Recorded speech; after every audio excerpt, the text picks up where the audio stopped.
A qualificação profissional tem ajudado muitos adolescentes a retornarem em suas vidas e promover a inclusão social. Dr. Denovan, uma discussão que se arma e às vezes as pessoas não entendem perfeitamente. Eu queria que o senhor colocasse para Mato Grosso o que a lei propriamente determina com relação ao trabalho do menor. Olha, doutor, a legislação, ela alterou significativamente e que hoje, né, aquilo que muitos falam com relação à questão do impedimento do menor trabalhar, está superado. Então, há uma regulação nesse sentido para que o menor, a partir dos 14 anos, ele possa ser treinado para poder, a partir daí, então... É a questão do menor aprendiz? Exatamente. Então, hoje nós temos, inclusive, em Sinop, temos aí várias unidades autorizadas, devidamente registradas, que fazem o treinamento dos menores. E os menores, né, a partir aí... Isso que eu ia perguntar. Vamos dizer que o empresário esteja assistindo o nosso programa nesta noite de hoje. O que se exige das empresas no momento da contratação de um menor hoje? Necessariamente, ela tem que recorrer a essas unidades de treinamento de menores, até porque, como eu estava dizendo, elas são autorizadas e regulamentadas para poder fazer esses treinamentos. Certo. E quando o empresário, então, tem interesse de contratar um menor, ele tem que exatamente recorrer a uma dessas unidades de treinamento e ali ele faz a requisição do menor para poder cumprir, né, junto à empresa dele, aquilo que ele necessita. O senhor tem, assim, alguma noção, tem feito alguma avaliação? Como que a classe empresarial no estado de Mato Grosso tem visto essa contratação dos menores, desses menores aprendizes? Como é que o senhor tem visto isso?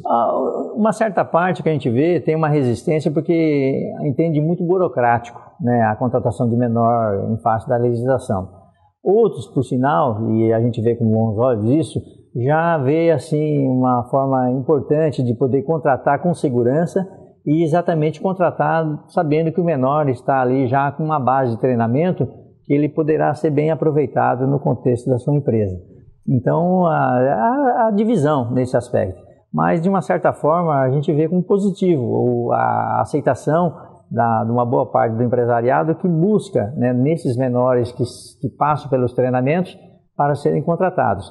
Aqueles que ainda têm essa resistência, acho que é porque não conhece bem toda essa tramitação. O empresário precisa ter medo, doutor Denovan, de contratar um menor? Não, eu entendo que não deve ter esse receio. Porque se ele tem a consciência do que ele pretende, não vai ser obstáculo nenhum ele atender aquelas exigências legais.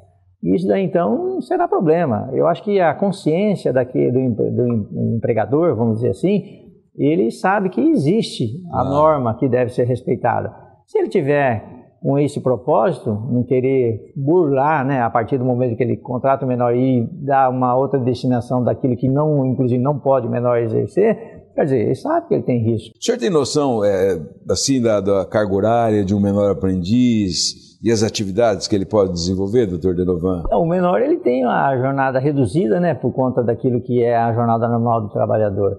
Então ele tem que estar, né, de uma certa forma, na jornada dele, ser compatível para que não prejudique os seus estudos, né, a frequência de escola. E por isso, então, que naquilo que ele tem que fazer, né, ele naturalmente ele deve continuar os estudos, porque ele não pode interromper os estudos por conta da atividade de trabalho. Certo. Até porque isso daí fere, né? A partir do momento que ele deixa de estudar para ficar só trabalhando, ele já não pode ser mantido no trabalho, porque é condição de poder trabalhar, manter a sequência de estudos. Então, por isso que isso daí deve ser observado e, às vezes, tem uns que se equivocam nesse ponto de vista. Claro. Então, não é bem assim a coisa. Tudo tem uma norma que deverá ser respeitada. Eu conheço, inclusive, em Sinop mesmo, duas empresas que vivem esse dilema e que hoje estão satisfeitos. Era um dilema e que hoje estão satisfeitos. Me parece que é o Grupo Machado e a outra empresa, inclusive, é patrocinadora do nosso programa, que é a Unimed. Perfeito. Realmente faz essa política que, queira ou não queira, é uma política social, né? Perfeito. E contribui. E que conselho o senhor dá para o empresário, né? Precisa ter medo de contratar o menor? Está contribuindo com o futuro dessas crianças? O que a gente vê é assim, que trabalho, a gente sabe que é uma forma de promoção humana, e o empregador, ele tem essa capacidade de fazer essa parte, essa etapa. E mais, né, que é além, como foi bem colocado, né, pelo doutor, a questão social. Porque é uma forma dele retribuir à sociedade, através da oportunidade que ele dá ao menor, de cumprir o seu papel social. Então, o empregador não deve ter esse receio, ele deve se orientar, até porque hoje, né, o que se busca dentro das políticas de governo é favorecer que o menor esteja inserido no mercado de trabalho apropriado, de forma apropriada, e de forma que ele possa dali sair já um cidadão formado, uma consciência, né, e uma responsabilidade naquilo que ele faz. E claro, evitar de ser o menor infrator, né? Perfeitamente. Esse é o principal objetivo da lei. Eu me permito colocar aqui, doutor, o Centro de Acolhimento, CAOPA, isso. Ele é um centro que trabalha, é uma entidade sem fins lucrativos, ele atua com os menores na faixa de risco social. É diferente, né, do menor infrator, não tem nada a ver com o menor infrator. Mas eu tomei a liberdade... Aliás, ele contribui para não ser infrator, né? Exatamente. Então, eu tomei a liberdade justamente de fazer essa abordagem. Por quê? Através da prevenção, que esse é um trabalho preventivo, ali se busca fazer com que o menor não abandone a escola, tenha ocupação para o resto do dia, do período que ele estiver vago, dentro de ações que lhe dão prazer, lhe dão satisfação e ajudam na sua formação, contribuem para que ele possa se formar mais ainda.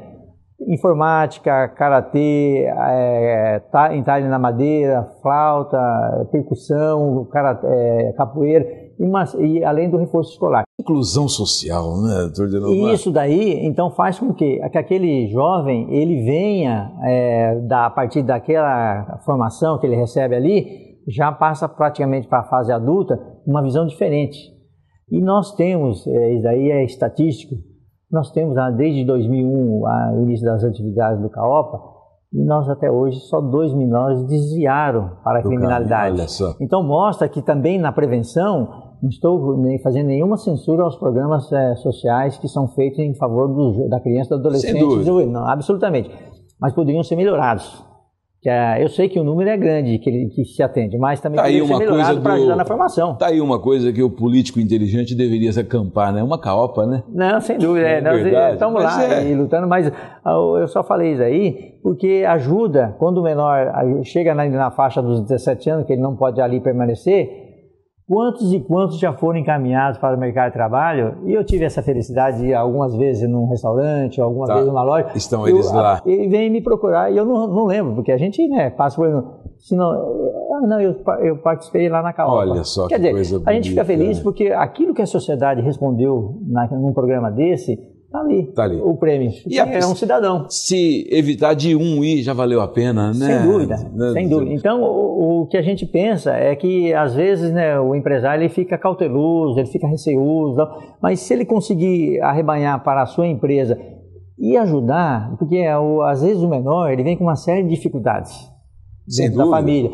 Não é o que é o papel do empregador educar, mas ele pode contribuir na formação daquele jovem ali, e ali será um problema menos para nós, na sociedade. É verdade. Como o setor de direitos humanos acompanha a recuperação de menores infratores? A resposta é, claro, ainda hoje. Fique com a gente, voltamos já.